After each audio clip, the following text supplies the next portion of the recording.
Today I got the platinum in Bendy and the Ink Machine. For those of you that don't know what Bendy and the Ink Machine is, you play as Henry, a former employee who got invited back to the studio years after it shut down, but now it's filled with scary monsters. Anyways, Bendy and the Ink Machine is a 4 out of 10 difficulty, taking around 20 hours complete with a total of 26 trophies. Anyways, the game instantly threw us into chapter 1 and it didn't tell us exactly what to do, which is the worst thing that can happen because if it doesn't tell me where to go, I'm too slow to figure it out myself. But the main objective to chapter 1 is find and turn on the Ink Machine, but of course when we found it, it actually ended up being broken. It was so broken they wanted us to go find the control panel to fix it. Anyways, once we found the control panel, it wanted us to go get 6 different parts so we could actually turn it on. Once I got all the parts, I went back to the room and placed all of them on these pedestal things, and it actually gave me my first trophy for doing so. After activating the pressure valve, we went back to the Ink Machine to turn it on. And then when we got back to the Ink Machine, we ended up experiencing our first jump scare, but then I immediately got up and ran away because he tried to put all his goo on me. I ended up running back to the exit, but my character ate one too many Big Macs and I actually fell through the floor, but once I landed, it gave me my second trophy for discovering the monster. Little did I know falling down here would actually cause me so much trauma later on. And that's pretty much all that was in chapter 1. I don't know why I explained it so fast, but honestly, I'm just trying to get this video over with because this game pissed me off. Then going into chapter 2, I honestly couldn't see anything because all the lights were off, but once I found the power button, I turned around and I actually got hit with the first bit of combat in this game. I ended up fighting these gooey black blobs that just kept trying to touch me. After that fight, we ended up finding the music room, and then we found out all of chapter 2 is just us making a song so we can unlock a door. And then I realized I know absolutely nothing about instruments, so I'm completely fucked. Oh my god! After that, I ended up just finding this audio log, which straight up just told me what the puzzle was, and all I had to do was go hit the instruments. After I filled the puzzle 5 times, I decided to stop being slow, and I actually turned on the projector, and once I finished it, it gave me a trophy for completing the puzzle. After completing the puzzle, we ended up draining all the ink that was on the floor, and once we made our way back, we actually got knocked out, and then I got kidnapped. Once we woke up, the first thing I saw was this ugly abomination, and I was just like, please let me go back to sleep. Then shortly after that, Bendy appeared for round 2, and I ended up running for my life because of the PTSD he gave me from chapter 1. Anyways, eventually I ended up hitting a room and walking the door, and it gave me a trophy for surviving the second time. Then we went into chapter 3, aka the most garbage chapter because how long and annoying it is. One of the reasons this chapter is so bad is you end up hitting a fork in the road, and depending on which way you go, you can get 1 of 2 trophies for doing it, meaning you have to go back and play it again. Anyways, I ended up going with the left side because I ain't scared of no demons. Okay, that was a lie. Shortly after that, we ended up running into this character who's the actual definition of a hellspawn. Anyway, she promised if I did a bunch of tasks for her, she would help us get back to the surface so we could escape. Anyways, I got super excited and said yes, but later on we ended up finding out that she actually lied. Women, am I right? Nah, I'm just kidding, I wouldn't actually know. Anyways, the first task she wanted us to do wasn't that bad. She just wanted us to go get 3 different gear heads, which only took me like 5 seconds. For the second task, she wanted us to go collect some of the ink monster's sticky goo, and yes, it's as weird as it sounds. Anyways, I ended up dying my first time doing this, so I guess you could say it was a sticky situation. Bruh. Nothing else really interesting happened in this chapter except for the last level where I found easily the most scary monster in the entire game. The monster has a camera on his head and he can't see you unless you walk in front of him, and he honestly looked kind of ugly, but besides that, he was still easily the most spooky guy in the game. And it's not because he's scary himself, it's the sound he makes when he sees you.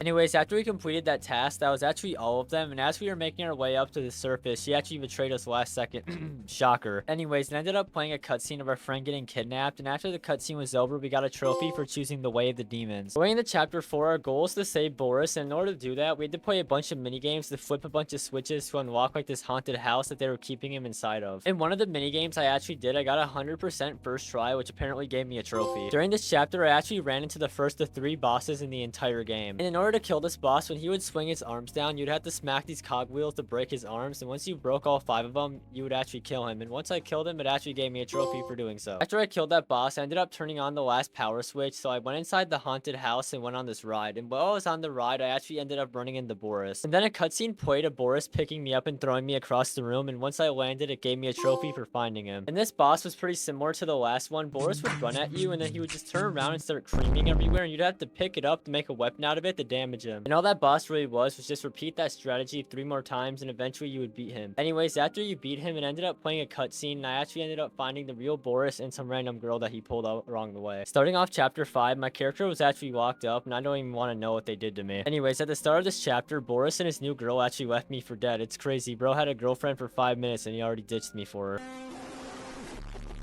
Anyways, we eventually ended up leaving the cell and quickly hopped on a boat, and then while we were on the boat, we ended up getting into this chase scene, but I also wouldn't even really call it a chase scene. It was kind of stupid. It was more of the boat would stop, and then I would have to turn around, just smack some blobs, then it would start moving again. Eventually, we made it to an island, and I ended up getting in a fight with Sammy himself. You know, the guy who kidnapped me earlier. Anyways, Sammy ended up grabbing me, and Boris sneaked up behind him and killed him, and I'm gonna be honest, I don't know what Boris's plan is anymore, because he keeps ditching me and then coming back. This kid's weird. Anyways, a bunch of enemies started spawning, and we got into like a 5-minute fight scene. Naturally killed them all. It actually gave me a trophy for not dying or something. Anyway, so this next part of the game, there was a broken door, so I had to run through this maze to get 3 parts to fix it, and I'm not gonna lie, it was really annoying, but once I did it, it actually gave me a trophy. Then we made it to the final boss fight, Bendy himself. And then we ended up listening to a radio that said Bendy's never heard the end of his story, so for that reason, he's kind of just gone mad, and once we play him the end, we'll actually end up winning. Anyways, I'm gonna end up skipping the boss fight because it ended up being a really big letdown, just like your mom. Shortly after that, we ended up in a house, and I don't remember how the story goes from here, but we ended up walking out a door, and we made it back into the studio, and it actually gave me a trophy for beating the entire game. Now that I finished the game, there's a bunch of miscellaneous trophies I have to do, and 3 main collectible trophies I have to get done after that, and then I'll have all the trophies done. Before I say the next trophy, I actually forgot to record one, so I'm just gonna add one to the counter before we do anything. The first trophy I went for was Strike Up the Band, and in order to get this, you have to go back to chapter 2 on the musical level, and you have to purposely mess up the order 9 different times. Once you got all the Bendy dolls to appear, it gave you a trophy for getting all the band together. Then while I was going for a different trophy, I was just messing around squeaking these dolls, and I actually got a trophy for squeaking a doll 25 times. Next, during that same chapter, I got the trophy for choosing the side of the angels. I don't even understand this one, but I got a trophy for standing inside of a bubble on the archive circle thing. For this next one, I made my way all the way back to chapter 4, and I stood in front of this picture pose thing, and it gave me a trophy for staring through the hole. The next trophy I went for was Blazing Metal, and this one's not actually brain rot to get. So on chapter 3, once you turn on the toy machine, there's this little like black blob you have to activate, and you have to interact with it until it turns into an engine. Then you have to go all the way to the end of chapter 3, and then you're able to pick up the Tommy gun she shows you, and once you pick it up, you get a trophy for it. You also have to go through the whole chapter without dying, or else it doesn't work. So if that doesn't show you how good of a gamer I am, then I don't know. Then I beat the Boris boss with a plunger, and I don't even know how I did it, but once I beat him, it gave me a trophy for doing it. Then for this next one, I'm not even joking, my video ended up bugging out, so I don't even know how I got the trophy, but I got it. This next trophy I went for is actually one of the hardest in the game. You have to go back to that fight scene on chapter 5 and get more kills than both the characters combined, or else it won't pop. Surprisingly, I did it first try, and once I actually finished the fight scene, it gave me the trophy.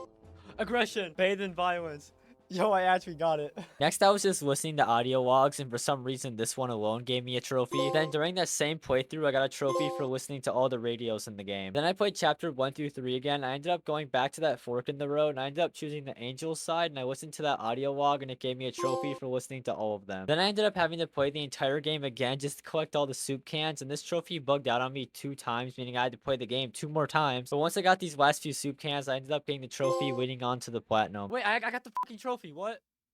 Master of Bacon, collect all the soup in the game. I just played the game on accident. That's gonna be all for today's video. If you enjoyed, please make sure to like and subscribe. And if I'm being honest, I did not like Bendy and the Ink Machine at all. When I finished the game, I actually liked the story, but after those few miscellaneous trophies, I now hate it. And I honestly don't know what to think about this game anymore, because those last few, like I just said, they actually drove me insane. Anyways, that's gonna be all. Thank you for watching, and I'm out.